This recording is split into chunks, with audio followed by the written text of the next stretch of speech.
In today's episode of the Motorhome Matt podcast, we're live from the Western Motorhome and Campervan show in Malvern, where we unpack more potential updates on driving licence changes. What more of them, Matt? Wait and see. We've got exciting new products in the range at that leisure shop. And we answer your questions on road tax discounts, child seats and replacing headlights.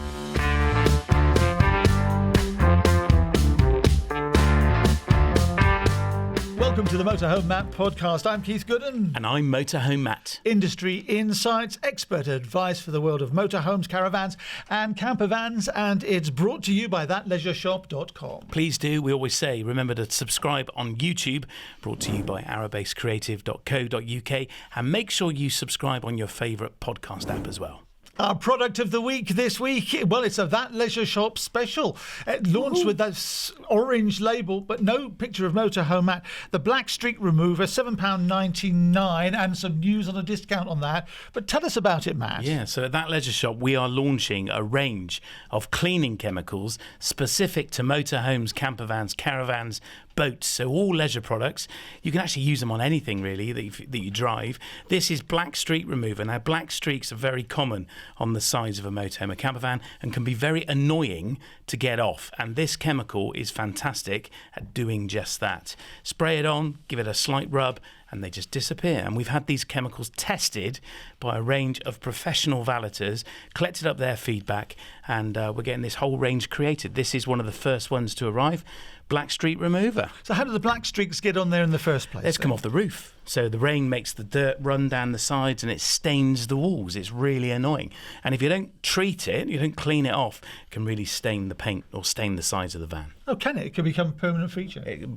Definitely, and particularly damaging graphics.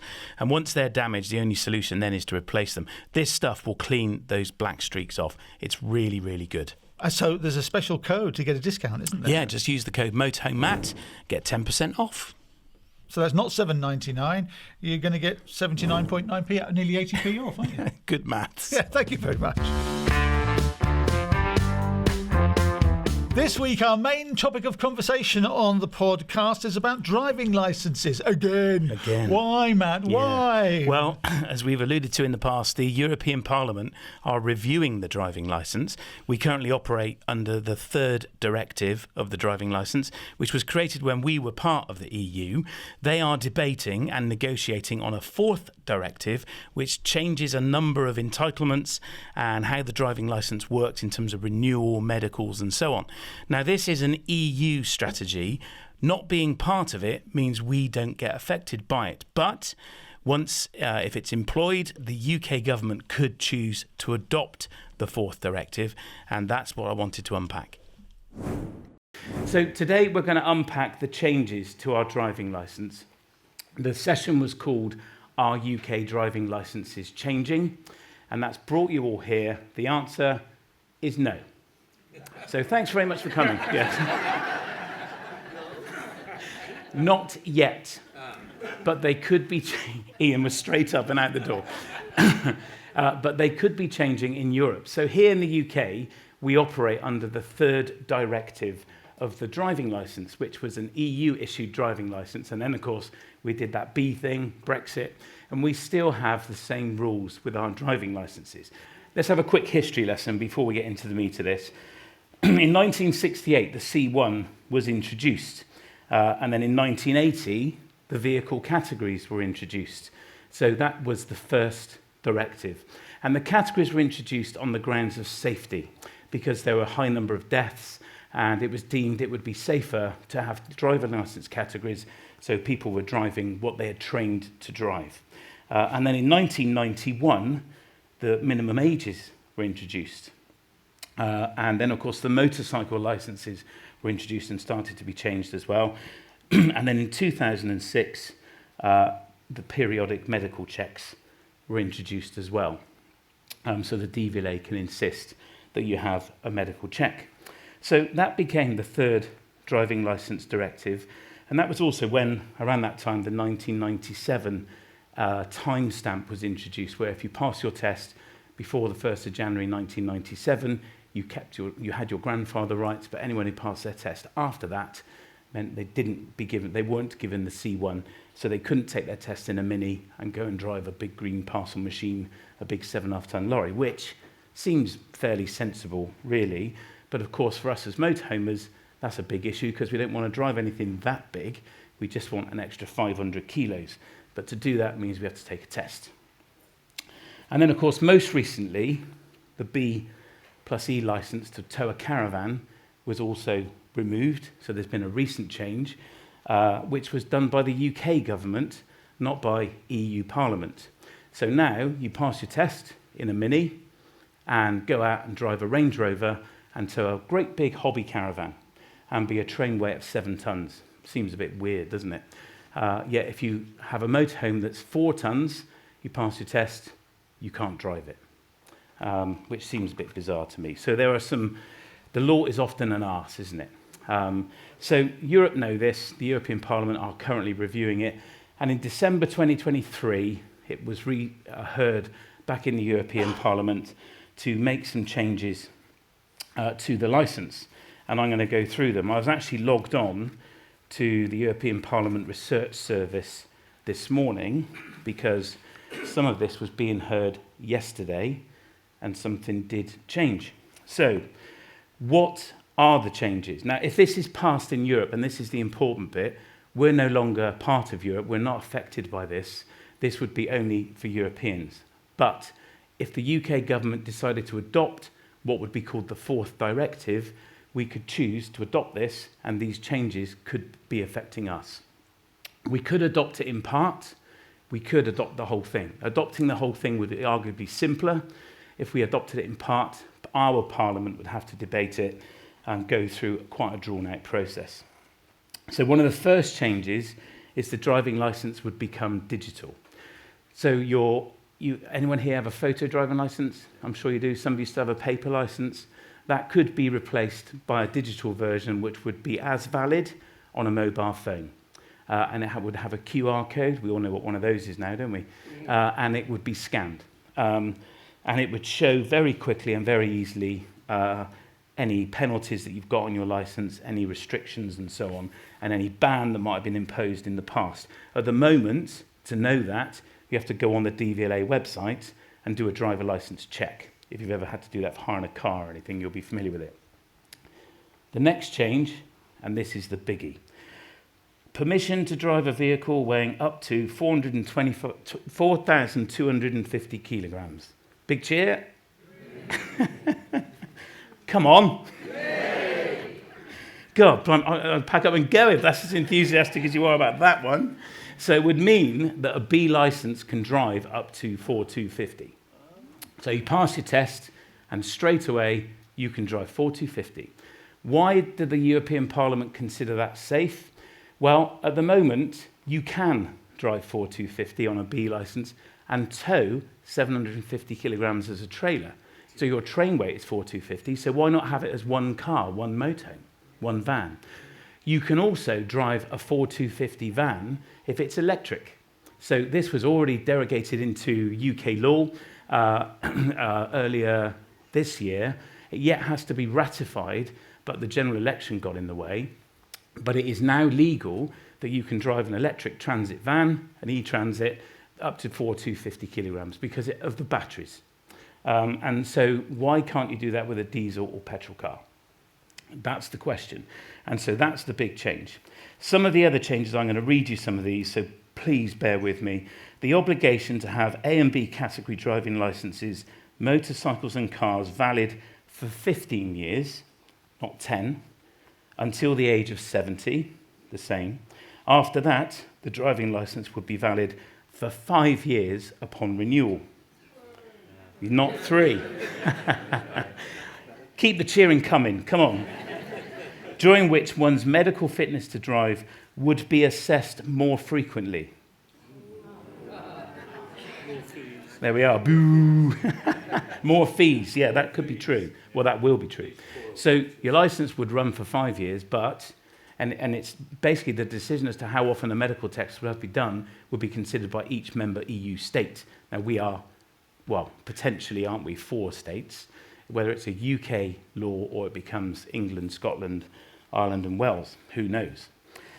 Now, one of the proposals was that the licence would have to be renewed at 60.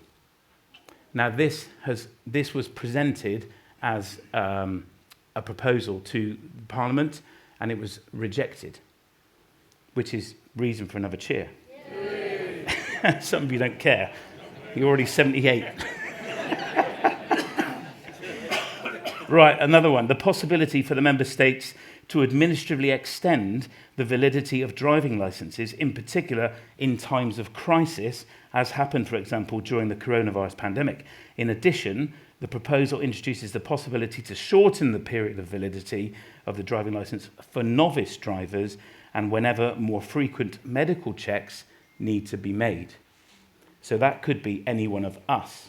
Not that we're novice drivers, but if we're deemed to have more frequent medical checks, our licence term could be shortened. A probation period of at least 2 years for novice drivers after passing the test, and a zero tolerance rule on alcohol drink driving. This is essential, even if young drivers only represent 8% of all car drivers, as 2 out of 5 fatal collisions involve a driver or rider under the age of 30. And this is what's driving this review, is those deaths for people under 30. Making a medical self-assessment mandatory for every application and every administrative renewal of a driving licence. So just stop there. Our driving licence expire every 10 years. So that would mean if you want to renew it, you have to have a medical. So I'm 52, my driving licence expires in a few years' time, I have to have a medical in order to get another one. It's not just a simple send it off with a new photo and get a new licence. This assessment should address the medical requirements and identify whether the applicant is physically and mentally sufficiently in order. Well, that's me buggered. But potentially, if your licence is going to run for 15 years, you have to have a medical every 15 years, if the change goes from 10 to 15. You still with me? Yep. Okay. This is weirdly exciting, isn't it? See, I love all this stuff. Okay. Driving licences should be valid. These were the recommendations back to Parliament. The driving licences should be valid for at least 15 years for motorcycles, cars and tractors, and 5 years for trucks and buses, with some exceptions. Vans, motorhomes. The validity of driving licences of drivers aged 60 or over should be reduced to ensure that they are still fit to drive. Interesting. Okay, some more recommendations have been made, and some of this happened yesterday. A shortened validity period for driving licences of older people should remain the decision of member states. So what they're writing into the directive is that the member state can decide whether a shorter licence period can be applied, which potentially, if we adopted the whole directive, we as a government, UK government, could pull that bit out and apply it to United Kingdom. To prevent discrimination against elderly citizens and to ensure that they can continue to enjoy their freedom of movement and participation in economic and social activities, the members rejected the Commission's proposed measure to reduce the validity of driving licences for elderly citizens. There we are, that was yesterday. MEPs supported the idea that drivers should be able to self-assess their own fitness to drive when applying for renewing their licence, and that EU member states should be free to decide whether this self-assessment should be replaced by a medical exam consisting of a basic check of drivers' eyesight and cardiovascular health. That's me buggered again. So, did you follow that? Yeah. So basically, you can self-assess. So, yeah, I'm good. I've got 2 legs, I can see. Well, you might have 1 leg, you can still drive. So the council also said that physical and mental fitness tests prior to the issuance and renewal of driving licences should be outlined more clearly and should be based on the different systems developed in the member states. So what they're saying is we need more clarity around the decision for a medical, and also they're saying what the medical should be. Because at the moment, I don't know about you, has anyone had a medical to reapply for? Yeah, loads of you. I guarantee you the medical was different for each of you. The assessment by your GP would have been different, and the questions they asked you. This has been going on since 2023, and where are we now? The middle of 2024. How long is it going to take before this is ratified into EU law or not? I don't know, is the honest answer. We're on stage 7 of 10. So the next stage is what's called a trilogue, where Parliament debates it, and they look at the recommendations from the Council, and then Parliament have a second hearing. That's the stage after that. And then the final stage is adoption. So then it has to be rolled out. That would happen quite quickly. Then what could happen, and this is the question we're posing today, is would UK government adopt it? Well, we've adopted first, second and third directive. I predict we would adopt it. The question is, do we adopt it in full or in part? I don't know. That's down to UK Parliament to discuss. But this could happen in the next, I would predict, 18 months, 2 years, possibly sooner. Now we've had a general election. If it wins support for Mr. Starmer, Sir Starmer, then he could do it. One of the reasons for doing it, it would get youngsters into HGV driving quicker. One of the changes I didn't mention is they're lowering the age for you to be able to do that to 17. Yeah. With training. What? Why are you all moaning? None of you lot care. You're way past 17 as I am.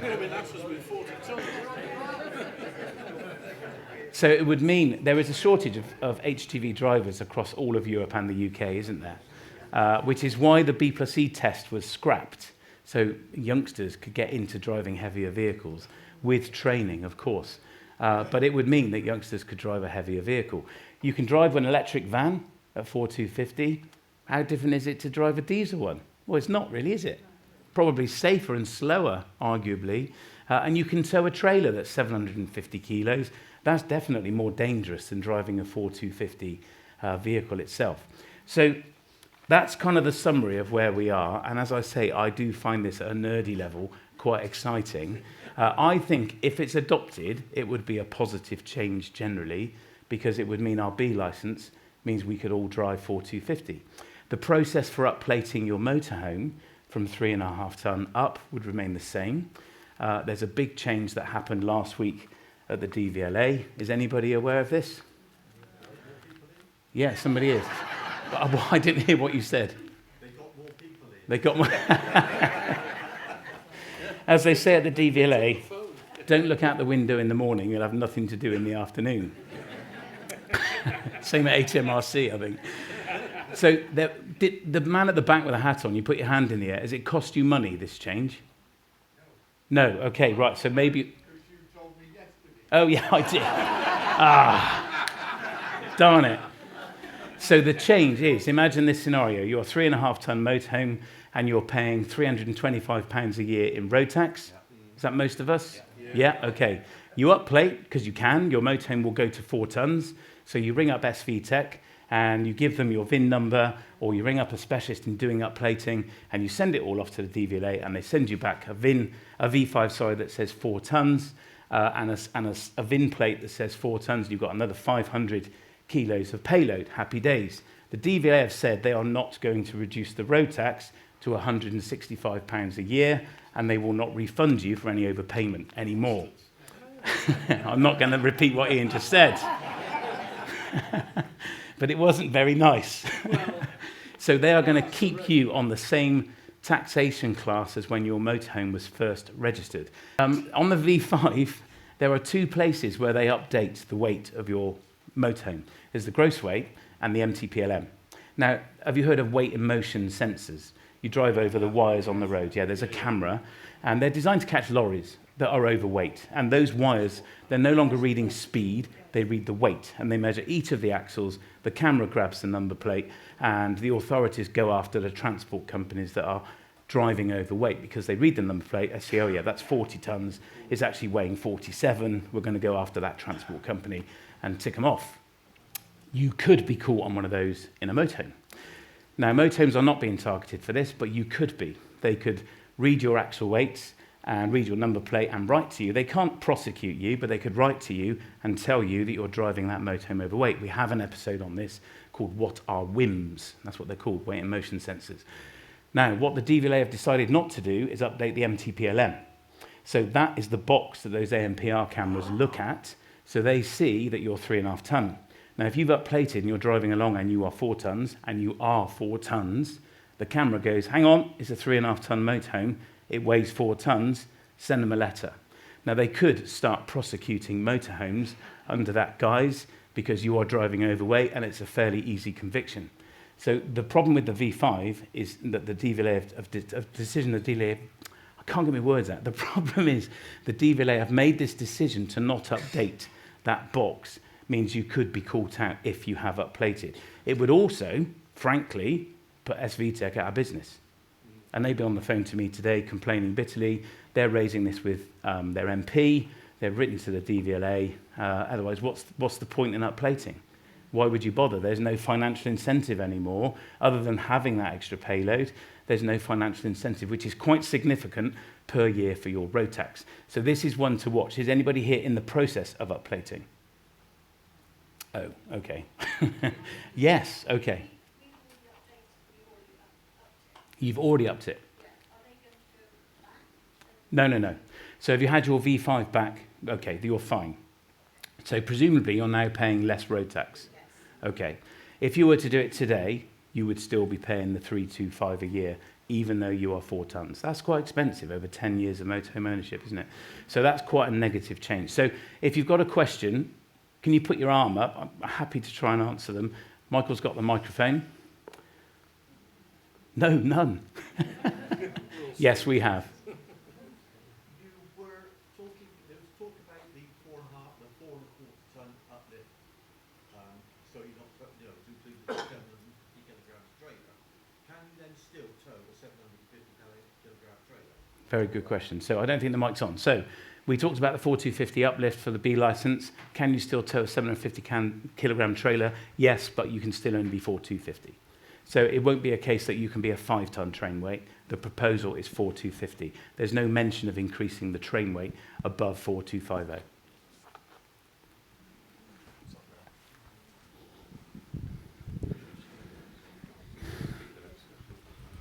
Going on from what you just said, at the moment with a B plus E, you can tow, your vehicle can be 350 plus you can tow a 3,500 kilogram trailer. Yeah.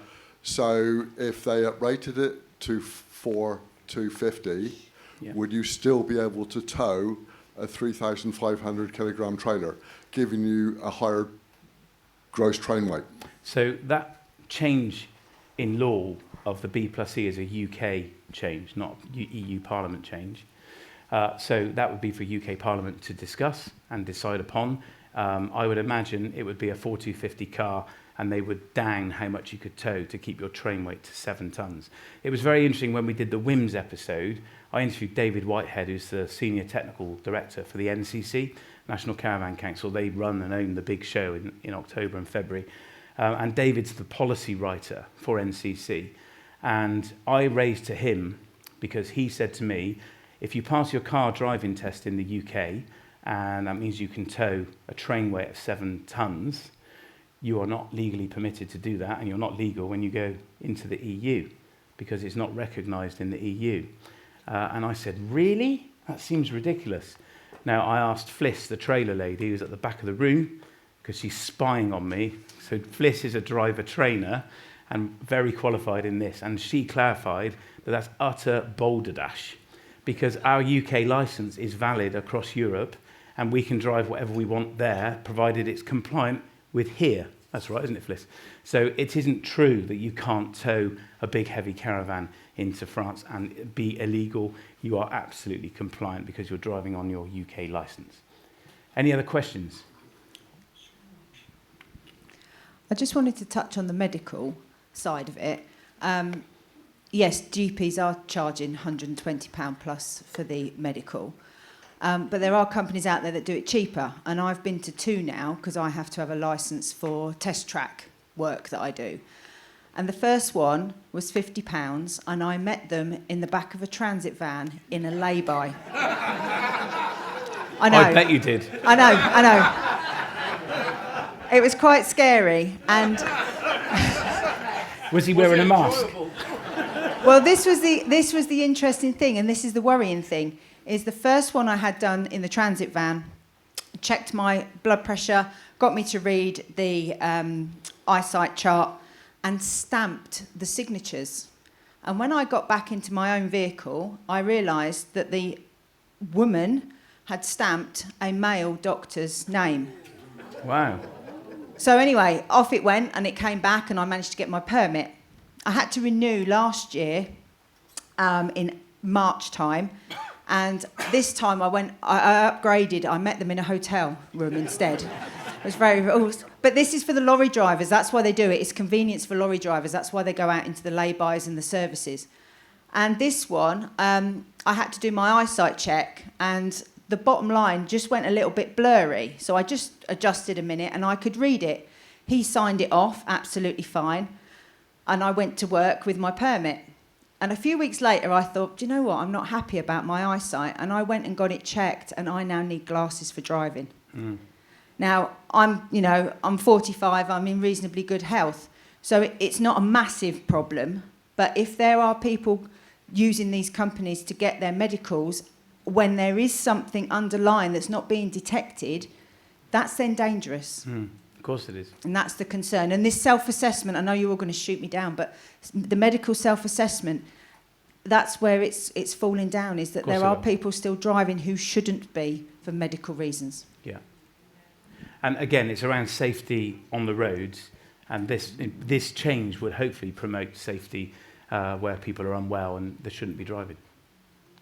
Yeah. Yeah. Following on from yours, because that was why I raised my hand, I used to drive trucks, gave up, and then reached the magic age and had to get it. I paid £65, went to a hotel. The guy did my blood pressure, did it 3 times. I was over 100, right? I get home, because that fails, all right? If you've got high blood pressure, over 100, over 180, over 180. It's over 100? Yeah, no. Over 180. So I failed. I get home, do mine, 140. Right? And I told him that he hadn't put the cuff on properly. And he said, I'm a doctor, I know how it goes on. So this gave me grief with my application. Came back, went to the GP, did a load of readings at home, fine, went to see the GP. He got there, did the test, well under 180, tick, sent it all off again. A big delay. So although, yes, you can get it done cheaper, it's not always better. I was recently diagnosed diabetic, and as a result of that, I lost my C1. And I've now got the diabetes under good control. The DVLA, according to what I've read, still insist on you taking blood glucose readings via finger prick, whereas most diabetics now use continuous glucose monitoring systems, which report real-time glucose levels to your smartphone. It's a far more accurate and far more sensitive system, but not accepted by the DVLA currently. Is there any information as to whether the DVLA may be changing policy on this? Not that I'm aware of, no. That's not been something I've been researching. But it'd be interesting to see if the driving licence goes digital, do they introduce a means of capturing health conditions digitally as well? Going back to what you said about UK regulations being accepted abroad or in Europe, can we tow a braked A-frame car in Europe? Let's because rip we've the lid off heard that horror can. stories. Okay. I knew this would come up. Every time I'm giving a presentation on Wi-Fi, can I tow a car in Spain? So we have an episode on it. This is another hour-long presentation, potentially. We have a whole episode on can I tow a car abroad? And I'm not going to deep dive into it now. But the answer definitively is yes. And I explain in the podcast why. So we have a guest a chap called Lee Bryant from LMB Tow Bars, and they make an A-frame and that they claimed could be used legally on the continent. So I said, okay, well, tell me why. So we unpack it in great detail there. So it's worth checking that out. It's a really good episode. Yes. Matt, can you look at my licence and tell me what I'm allowed to drive? Okay. So you haven't got a C1. You can drive up to 3.5 tons. You can drive you've got AM, so you can drive a little motorbike on L plates. You've got A, so have you done a motorcycle test? Sorry? Have you done a motorcycle test? No. No, so you can drive up to 125cc on L plates. You can drive, B1 is a car or van up to 3.5 tons. Yeah. And that's, you've got B plus E, which is irrelevant. Age doesn't matter and medical and all this crap. No, it expires on the 12th of March 2027. It's £100 if you want it. The experience I've had with converting vehicles is whereas 18 years ago when I did my first one, they were more critical about what went in the vehicle and it complied to their regs. Now they seem to be more obsessed about it, what it looks like on the outside. Mm-hmm. That when PC Plod's sitting in his lay-by and it goes past, he can say, yes, that's a van with windows, or yes, that's obviously a camper van. Because I was very surprised when mine came back as motor caravan. I was really expecting it to be van with windows. So the fact that that still looks like a bus and not a camper van could be the reason that it's not. Could be the reason. So what you should check then, and that's very good advice, is on your V5, does it say motor caravan? It says bus. Yeah, that's because it's a bus. So this is a whole different topic with DVLA. Okay. So yeah, if you're trying to convert something to become a motor caravan or motor caravan is the term the DVLA use. There's all these rules and regs. It has to be high top, graphics on the outside, and it seems to be an absolute can of worms as to whether you can be successful in achieving a non-van with windows status. The only impact of this, and this does get debated a lot, is speed limit. People are nervous about insurance companies under-insuring it because it's a van, and it's not. It's a motorhome. It's not a van worth £8,000. It's a motorhome worth £30,000. That's a myth. That is not true at all. And I have that from the horse's mouth. As long as you've got photographic evidence of the conversion and receipts and so on, then they are quite happy to insure it for that higher amount, even though on the V5 it says van with windows. But if you are a van with windows, you need to make sure you know your speed limits, because you could easily get done for speeding. 50 on a single carriageway, 60 on a dual carriageway, and 70 on a motorway. Yeah, sorry, I said 60 on a motorway. It's 70 on a motorway. Any other questions on the driving licence bit? We have one more here. Thank you. My driving licence expires next year. So that means I need a medical, even I'm just 60 or... No, when you turn 70. Right. So it will expire next year, just reapply as normal, pay the fee, maybe a new photo if you think the photo on it isn't a true representation of you. And it's a simple process. When you turn 70, then your C1 would be revoked and you would need to do a medical to reattain the C1. No, but I'll have a C1 next year. Yeah, we should do. When it arrives, check it. That's really important because the DVLA are humans at the back end of this. And I know... Ian's got a different word for them. Something about their parents not being married. But check it because they make mistakes. I know loads of people that have had their licence back without a C1 entitlement or without a motorcycle licence entitlement despite passing a test. Fliss has got another question at the back.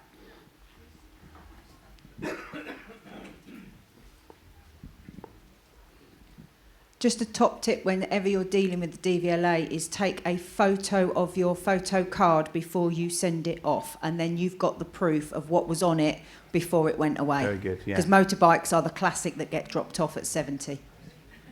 Thank you, Fliss. Yeah, top tip. Whew. Any other questions?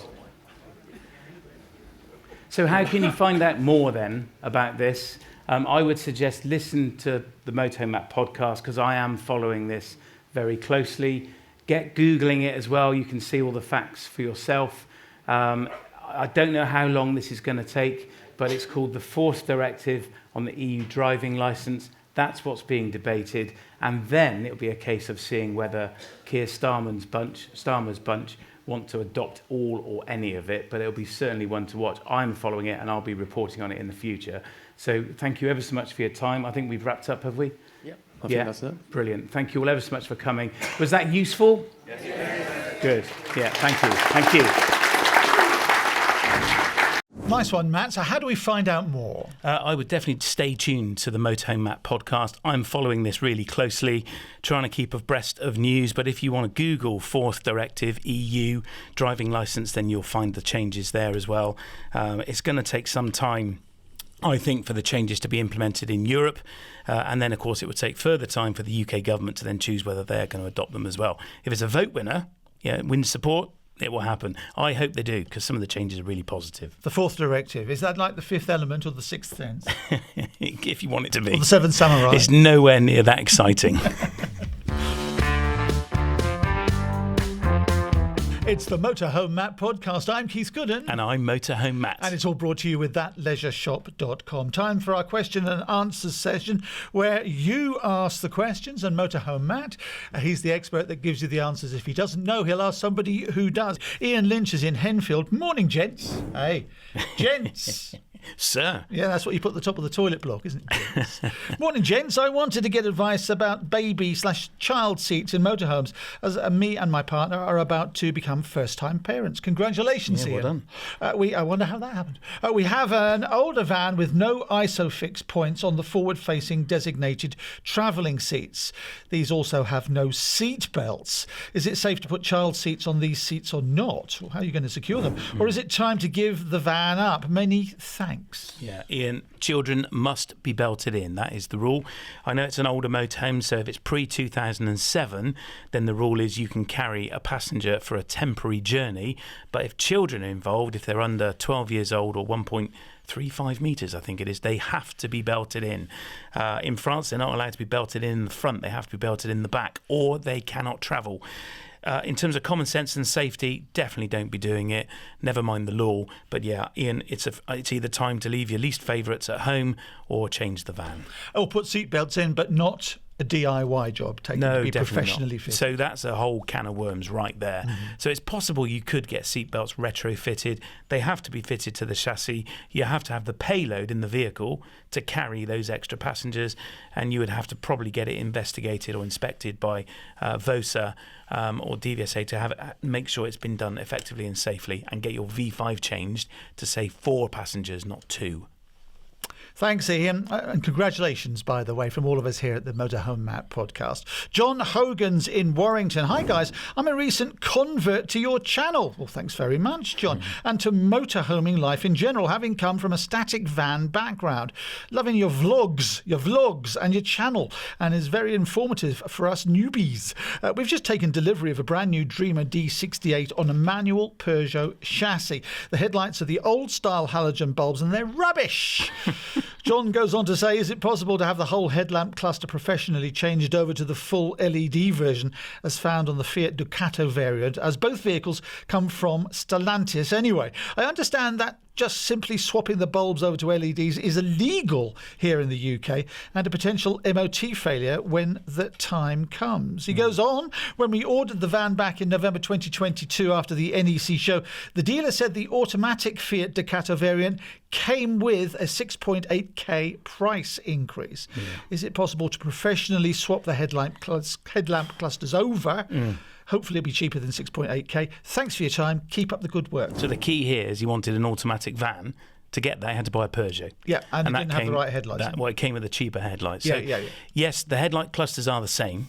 and you could order the Fiat ones, but they're like hen's teeth. So people who ordered LED headlights often didn't get them because Fiat just didn't have them, or Stellantis didn't have them. What I would be doing is going to a Stellantis dealership, Fiat professional dealership, and looking up the part number for that headlight and see if you can order them and then get them swapped out. Or you could simply just buy a brighter halogen replacement bulb. We've got them in our van, and it has made a massive difference. They're Philips. They're kind of cool blue or something they're called, and they are much brighter, but they do give that annoying blue hue to oncoming vehicles. You know that? Hue?